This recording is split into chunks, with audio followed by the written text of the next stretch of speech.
All right, John, how about that one? In our short time of doing this Cross Chop podcast, easily the most entertaining game to talk about on the after fact. Cowboys tie their largest comeback in franchise history with a 24-21 win over the Philadelphia Eagles. I mean, it's one that you draw up and you love to have if you're a Cowboys fan, and it's an opportunity for this team to really continue to this run here. And now they're back to 500, 5-5-1.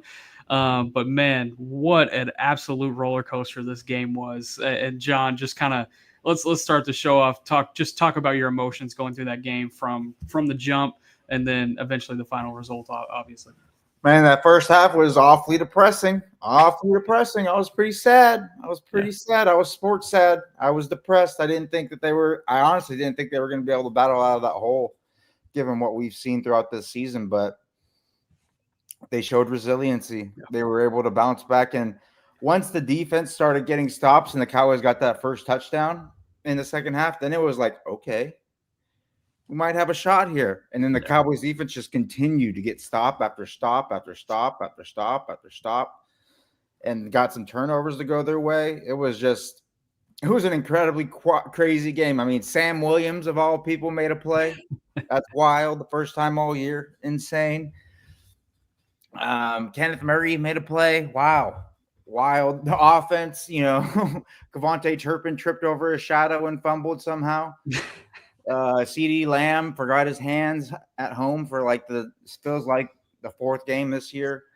It was just an incredibly wacky game, and these are the type of games that the Eagles have really made their hay on the last 2 years. They kind of win ugly really well. They've consistently done really well in close scoring games, and the fact that the Cowboys were able to get the W there keeps their season alive. It keeps hopes alive. It keeps playoff hopes alive, and it was just really good to see because it was something we hadn't seen all year long. Yeah, and you said the Eagles have done a really good job at winning these ugly games, and the one-score games that they had so much success with this year, and even the first half of 2023 before it really spiraled out of control for them on the back half of the year. That is not something you can say about the Cowboys for a long time, that they have specialized at being able to find ways to win ugly games. This was kind of one of those instances where they, in my opinion, they played their worst 20 minutes of football in the first 20 minutes of this game. From the mistakes such as the Turpin fumble, the red zone interception. I think about the blocked punt, which the roughing the punter that should have been called as a tipped punt. That's upstairs. That's your personnel upstairs that has to be able to call down and say, hey, Shoddy, you got to review this one. What's wild is the Cowboys haven't challenged a single play this whole year under Shoddy. That is bizarre, and that is really bizarre. Yeah, that is really bizarre, and I meant to ask that to Brian Schottenheimer today. We had some other things to get to. Really bizarre, but when you factor in those 20 minutes, and then on the defensive side, touchdown immediately to start that game. In my opinion, it was the worst 20 minutes of football, and they were able to eradicate that, throw it out, and from about the 8-minute mark in the second quarter on, that the momentum completely flipped on to the home sideline. It was special to witness. It was a wild, wonky game. Definitely one that I'm not going to forget. And lost within all of it, Dak became the franchise's all-time leading passer, and he finally gets to celebrate that instead of celebrate it with a loss, I guess. So that was good. And speaking of good, we'll go ahead and start with the good because there was a lot of it. We're going to get into the bad. You can see it on a little ticker there, but there was a lot of good that did come out of this. I mean, George Pickens. What more can we say? I mean, I feel like we've said just about every single hyperbole that we can about what he's provided to this team this year. Field Yates posted a stat this morning about how he single-handedly almost has as many yards as the entire Steelers receiving core this season. And I mean, that just puts it in a bow as far as how good he has been. But not only George Pickens, you have Dak Prescott, who I thought played an awesome game. Javonte Williams really allowed this offense to be able to move with its normal pace and normal routine. They did not press in this game, and that was something that I think you could harp on past Dak Prescott offenses is when they dig a dig hole, they just start pressing. I think back to that Packers game when he threw that pick six right before halftime, and they were just pressing, trying to get the ball down the field, and that's what happened, and they ended up going down 28-0 just like that. But here, they were able to, stick with their normal process. And then on the defensive side of the ball, Quinnen Williams was fantastic once again. Donovan Ezeraku's run game was fantastic once again. Savone Revel, while he did get beat a few times, I thought he really did a good job of hanging in there in only his second game in the NFL and providing really good coverage on the outside when Kalen Carson was battling cramps in that second half. And the safeties, I thought mostly played well. Malik Hooker especially. Donovan Wilson had some issues, I think, back to the A.J. Brown touchdown, which I'd be curious to get your take on if you have it. But overall, there was a lot of good to take out of it and things that they could certainly build on going into this next stretch. Yeah, I don't think Dono was really at fault for the A.J. Brown because they were in cover 3, but the Eagles had an overload to the right side of the field. And when you have an overload to the right side to one side of the field, you usually have your deep safety lean that way. So that's why Malik Hooker was on kind of that side of the hash, and he wasn't really able to provide any help for DaRon Bland against A.J. Brown. I really think that's on DaRon Bland not anticipating the contact at the break point. When you're going against a big receiver like A.J. Brown, you have to anticipate those. You have to anticipate that contact, and you have to kind of you have to meet pressure with pressure and then fall with the pressure as they break. There's a really good clinic tape on YouTube from the old LSU defensive backs coach, and he talks about it a lot, how when you're running with these guys and you have a reduced split is you really want to lean on that receiver. You don't want to push and tug, but you want to lean on them. So if they try to push you at the route break, you don't get pushed off your spot. It kind of brings you along with it because your weight is leaning that way. And as he pushes, that kind of helps you just lean towards the force and then continue and stay tighter at the catch point. And Bland just seemed like he was either anticipating a different kind of route, but he was just ill prepared for that, for A.J. Brown, for him to give him that little push off as he broke inside. But I agree with you on most of your points. I don't think Dak Prescott had a great day overall. I thought he had a very good second half, but in that first half, He had a lot of misfires. That interception was not good at all. He was just poor. The one in the red zone, the poor mechanics fading away. Not a good decision on top of that. It was just compounding errors there. But in the second half, he was phenomenal. One throw to CeeDee Lamb down the sideline was fantastic. And it's something he's kind of had an issue with, especially with George Pickens, is giving your receivers a shot down the sideline. Dak has kind of had an issue with either overthrowing the receivers or throwing it too wide and it being out of bounds to where his receivers can't really make a play. And that was not the case with CeeDee Lamb. He put it up. It was a little bit short, but if you were a QB, you want to put it – if you're going to miss, you want to miss a little bit short because your receiver has an opportunity to go up and make a play just like CeeDee Lamb did. Echoing everything you said about Big Pick, George Pickens, he was phenomenal, just destroying another secondary. He had good plays against basically the entire Eagles secondary. He had good snaps against Quinyon Mitchell, Cooper DeJean, Adoree Jackson. They all got it. They all got it from George Pickens, and he just shows how difficult. I was talking on 105.3, and it's something I want to bring up here about George Pickens' kind of superhero trait. What makes him so good? What is the thing that really allows him to be an elite type of receiver this year? And I think everybody kind of first that goes to is the contested catch ability, his ability to make wild contested grabs, circular acrobatic catches. And I don't really think that's his superhuman ability. I really think his superhuman ability is his ability to manipulate pace with his routes. Because you see a lot of times cornerbacks, they're not ready for his quick pace changes. Because as we know, when George Pickens isn't a part of the primary passing route combination, he can be a little bit lackadaisical with his route run. He doesn't really run at full speed. He kind of, he's kind of at a jog or at like a 70% of his running pace.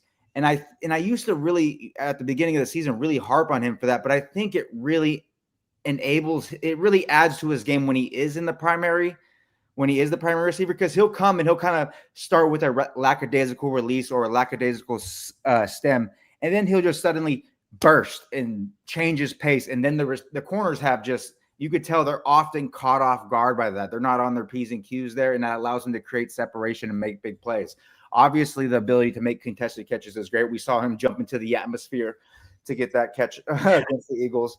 Just fantastic. But I really think his ability to manipulate pace is what has allowed him to be so consistently successful this year. And it's why We talk about who's the alpha receiver, and I'm not sure this is going to always be the case or going to be the case moving forward. But without a shadow of a doubt, this year, George Pickens has been the number one alpha receiver for the Dallas Cowboys.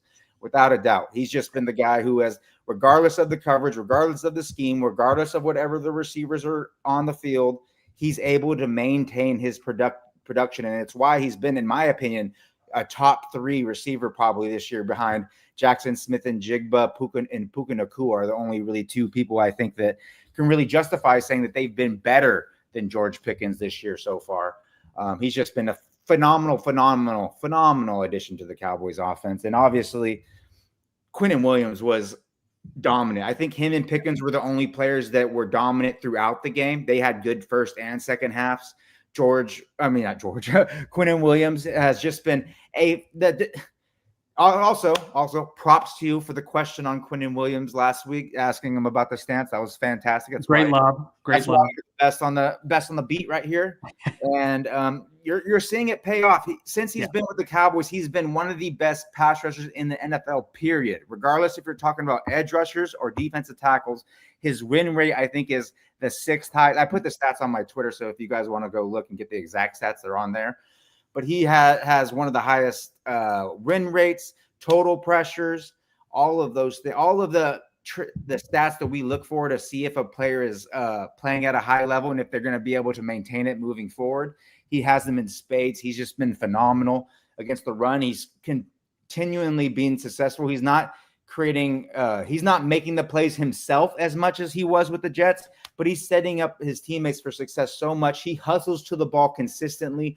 There were multiple plays where Saquon Barkley was able to string the ball out to the outside, and he didn't cut back. But if he was going to cut back, Quinnen Williams would have been right there in the cutback lane because of his ability to hustle. And this is when it's outside his range, outside his gap, but he's still hustling and maintaining that backside pursuit so that those big runs that you see, big runs often come when the running back cuts back against the grain. And Quinnen Williams has been kind of the stopper of that against a guy like Barkley who can create a ton of big plays in that direction. I totally agree with you. Ezraku, again, phenomenal against the run. He had some issues against Jordan Mailata in pass protection, but he was just fantastic in the run game. The pass rush stuff is going to come. It's going to continue to get better. Don't worry about it. The main thing that I love watching Ezraku is how many people told us before the season, Ezraku's not big enough to play the run in the NFL. He's probably going to be a designated pass rush specialist. Remember this when we're talking edge rushers during the draft. Yep. Please. Everybody, remember this when we're talking about that 240-pound edge defender who's playing the run well in college, and you're going to tell me, John, his arms aren't long enough, or he's not big enough to defend the run. And I'm going to be like, watch Ezraku. How is he good against the run then? Yeah. It comes down to how you use your hands, your base, your technique. Technique overcomes size 9 times out of 10. So it was just fantastic all the way around with those guys. I was really, really impressed with everybody that we mentioned there. I thought, like you said, the safeties.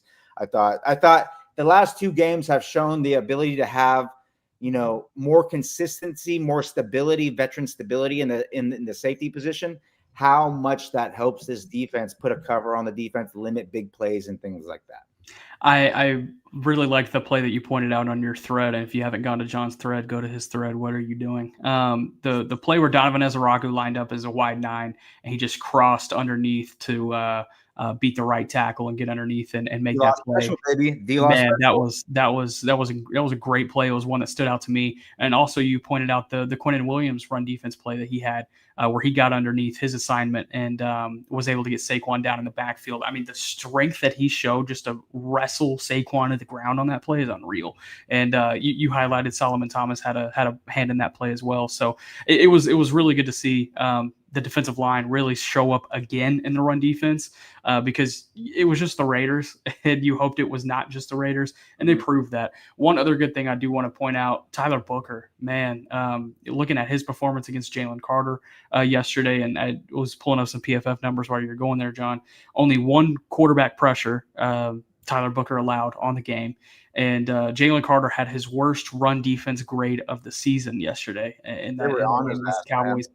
Man, Booker versus Carter, Act 1's going to Booker in my eyes.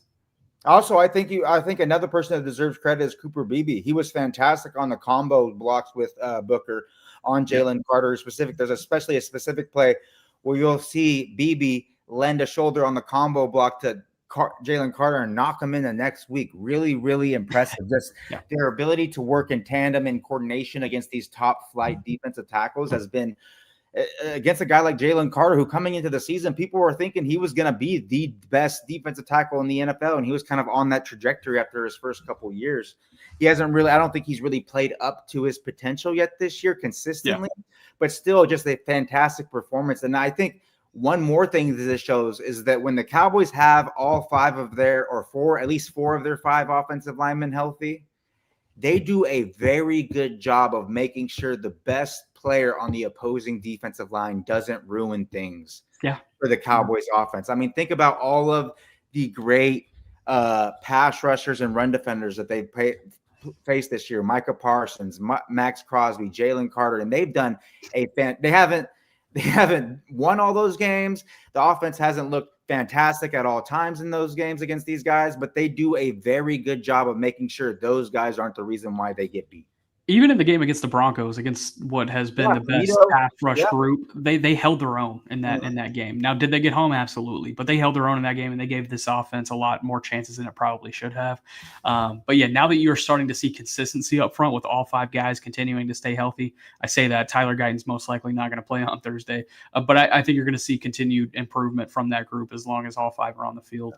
I really like the point that Smalls HD brought up just about about Quinnen Williams, about the locker room speech that Sam Williams was saying that he brought at halftime. The fact that he's only been here 2 weeks and he's already willing to be voicing up like that and taking on a leadership role. And the guys, not only is he willing to do that, but the guys are willing to follow him and follow his lead. And that does psych him up. That is just such a good sign for the future moving forward, not just for this year, but in the years ahead. Having a guy like Quinnen Williams be able to lead your defense like that is going to be that's just going to be fantastic for the Dallas Cowboys, not only for this year, but for the next 5, 6, 7 years. It's funny because I caught Quinnen Williams coming out of the locker room, and Overshone had said that he did have that speech at halftime. So I was trying to catch Quinnen and just being like, hey, what did you say? And he was like, I didn't even really say anything. He just listens so hard. Like, he just listens to everything I say, talking about Overshone. And I was like, I don't know, man. There's a lot of guys in here saying that you had a big speech. He's like, man, I was just. They all listen to that big bear in a blue house over there. Exactly. Exactly. He's come in as the savior, and they're treating him that way. But there was certainly a lot of bad and ugly in this game too. I mean, we talked about that really bad stretch of 20 minutes. There were moments from Dak as well. I mean, gosh, we don't talk about how if Zach Bond comes down with that interception, that comeback probably gets halted before it gets going. And then the Jake Ferguson fumble along the sideline, if that doesn't trickle out of bounds, that's probably something that halts the comeback. And shoot, right after Elijah Clark and Marquise Bell tag teamed for that forced fumble on the punt, Trent Sig recovered, and they can't convert down in there. That was bad. And so there's a lot of bad and ugly that they're going to have to work through this week. Incredible hustle by Elijah Clark, man. Getting off your feet, getting back up, chasing. There was a reason why you saw so many players saying, like, this is what hustle is. This is how you make it in the league. That is something just hats off to our boy Elijah Clark. That was fantastic. And that's the type of stuff that you want to see from your special teams players. Give him CJ Goodwin's goddamn fucking position, the guy who doesn't do much and takes up a roster position just to make me upset. Yeah. And then the red zone goal line situations came back twice in this ball game. And if you factor in all the mistakes that this team made, you factor in those 2 goal line situations where they did not cash in, the Kevontae Turpin hilarious fumble. And after that, I was for sure they were losing. I was like, that. And then Aubrey misses a field goal. I was like, Aubrey missed a field goal. This is over. The defense, the roughing the punter drive that probably shouldn't have been. And then later on that same drive, Clowney gets whistled on 3rd down for an offsides. You take just half of those mistakes away, they probably win that game by 3 scores. Bro, I was on Weed Maps, like, which joint should I fucking order to get through this game? Like, what? Yeah. Like, I need something because I can't survive this. We need a sponsorship, Weed Maps. Yeah. If you're listening, Weed Maps, the funniest thing was, funny for my household is, my wife had to go run errands. So while she was gone, that was when the Cowboys were getting their butt kicked 21-0. The second she steps through the goddamn door, Cowboys get their first stop. That first 3 and out to start the second half. You said, "Hey, sit down." Defense is gonna start playing well, huh? I was like, Cowboys. She's like, "Oh, Cowboys up 21-0." I was like, "No, they're down 21-0." She's like, "Oh, this game's probably over then." And then she just stays, and the Cowboys just keep scoring, doing great defense. And she's like, "I don't know why you're thinking that they play so bad." I'm like, you didn't see this 20 minutes of football that just happened. You know what I'm saying, though? You better be here Thursday. I don't want to see you leave, lady. Yep. I don't want to see you leave. You're sitting right next to me. Forget Thanksgiving. If there's one or two concerns that you can point at and say, "Hey, this is bad for the future," what would you point at from this ball game? Sorry, say it again. Sorry. One or two things from this game where you're like, "Man, this is not a good look over the course of the next 6 weeks. This is going to have to really get corrected." What would you say? One thing I think is the play calling in short yardage situations. Yeah, absolutely. That is something I think Shoddy really needs to get cleaned up. Run the ball, man. You got Javonte Williams, who's one of the most powerful guys. You had all 5 of your healthy offensive linemen in the game. You were doing a decent job. You weren't taking a lot of losses in the run game. You were getting steady yardage. I just don't understand why he was so averse to running the ball in those situations, especially on the third down, knowing that you were going to go for it. I think that third down would have been the perfect time to punch it in with the run. Let Clayton Adams design something up real nice for that. That is probably the main thing that I'm looking at. And it's also just the slow start on offense. They have to execute better. They have to be cleaner to start games and stuff like that. And just to give a third one is the unnecessary penalties and the unnecessary turnovers. Yep. Learn how to run in a straight line without falling over. That's a big one. The unforced errors, 100%. All right, where's the hopium check? Where is it? Where is it, John? How you feel? 5-5-1. Hold on, 5-5-1. Super Bowl champs. The hopium is as high as it might ever be this season, and you have to ride that high because it might not last long because we're playing the Chiefs on Thursday. They really can only lose one more game. We've talked about that a couple of times. Mm-hmm. Do you see a reality? Yeah, there is you beat the Eagles. See a reality. I really do. One of the best, regardless of how much we hate the Eagles and how much we diss the Eagles and blah, blah, blah, blah. They are the Super Bowl champs. They were 8-2 going into the game or something like that. They are one of the best teams in the league. And if you can beat them, you can beat anybody on any given game. So, this Chiefs game, I think might be the toughest one on the schedule, but I think it's a winnable game. We see the Chiefs. They give you an opportunity to win the game. They're not as clean as they usually are. The Lions game is going to be tough, but again, they're another team. We saw the Giants almost take home a victory there. So the quote unquote best teams on the Cowboys schedule, they're showing some holes right now. So that I think the Cowboys are kind of catching them at the best time that they can in the season. So there's a good chance. I don't want to say there's a good chance, but there's a real chance.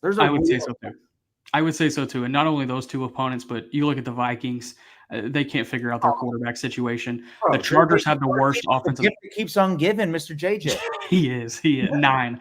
The Chargers have the worst offensive line in football right now. And the Commanders and Giants are on the last 2 games of the season. You've already proven you can beat both of those teams. So look, man, if you can get out of this 2-game stretch against the Chiefs and the Lions with just 1 loss, granted, you're going to have to win those final 4 ball games. I don't think you can get around it.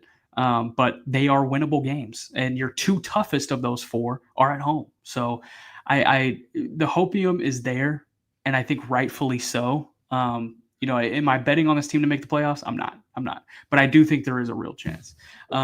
Let's get into some of these fan comments. So we got some good ones. I'm going to start from the top and see as we go. And Joe DeMayo, my guy from Flushing, Queens, Nick should roll the Cowboys out way more often. Yeah, I had a tweet in the first half. I was like, this is the worst performance by far of the season. And in the first 20 minutes, I was spot on. Let's see. I've seen this comment a few times about needing a better analytics team, or like, what is analytics providing? We need someone. He needs to listen. It's not him. Yeah, it's more so like how much it's taken in. I don't think that's an analytics problem. All analytics does is provide the information, and they have a ton of information. So that's the analytics aren't the guys making the decisions. They're the ones that provide the information for the decision. So just an informative, inform the take moving forward. Let's see. I think it's time to take or to reduce the Turpin offensive snaps even before the fumble.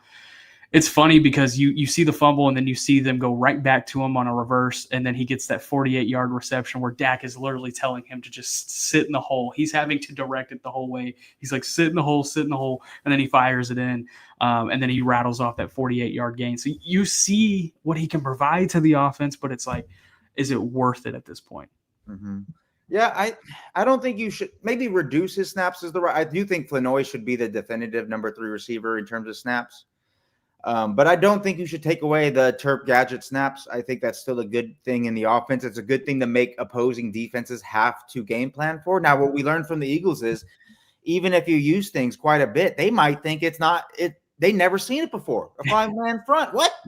We weren't prepared, even though every Dallas media people, including us, had been talking about it for weeks. Unreal. It was going to be one of the biggest things that they were going to use against the Eagles, given how they play offense, their running game, their RPO game, their zone read game, and how 5-man fronts give you a better opportunity to defend those specific concepts.